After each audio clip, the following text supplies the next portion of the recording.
Cristiano রোনালদোর পর এবার ইসলাম ধর্ম ইস্যুতে আলোচনায় তার ছেলে। বাবা ছেলে একই দলে খেলতে চান কিনা এমন প্রশ্নের উত্তরে দুবার ইনশাল্লাহ বলতে দেখা যায় জুনিয়র রোনালদোকে।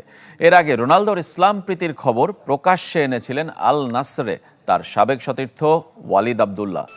বছর শেষের খুশি নগদে হবে বেশি। নগদ পেমেন্টে নির্দিষ্ট ক্যাটাগরির কেনাকাটায় ৩০০ টাকা পর্যন্ত ক্যাশব্যাক।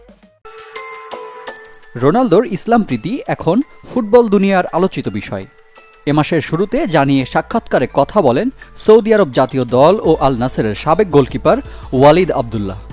এবার রোনালদোর ইউটিউব চ্যানেলে মিস্টার বিস্টের পডকাস্টে ছেলে ক্রিস্টিয়ানো জুনিয়রের বক্তব্য মুহূর্তেই ছড়িয়ে পড়ে বিশ্বব্যাপী।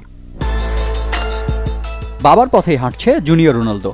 প্রথমে রিয়াল মাদ্রিদ একাডেমির পর এখন খেলছেন আল নাসেরের জুনিয়র টিমে।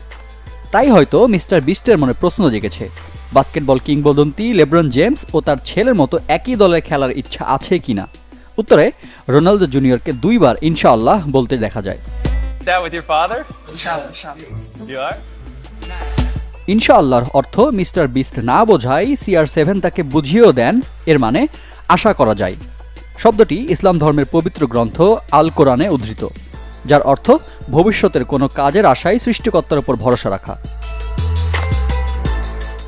ছেলের এমন মন্তব্যের আগে আলোচনা হয়েছে বাবাকে নিয়ে। মাঠে গোলের পর সিজদা করা কিংবা অনুশীলন চলাকালীন মুসলিম সতীর্থদের নামাজের সময়ে ব্যাপারে উৎসাহ দেওয়ার কথা সামা টিভির সাক্ষাৎকারে সামনে এনেছিলেন আল নাসেরের সাবেক গোলকিপার ওয়ালিদ আব্দুল্লাহ।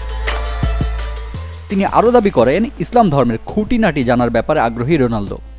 এনেছিলেন ধর্মান্তরিত হবার গুঞ্জনও। 2023 সালের জানুয়ারিতে সৌদি প্রো লিগের ক্লাব আল নাসরে যোগ দেন পর্তুগিজ তারকা। তখনই বাধে প্রথম বিপত্তি।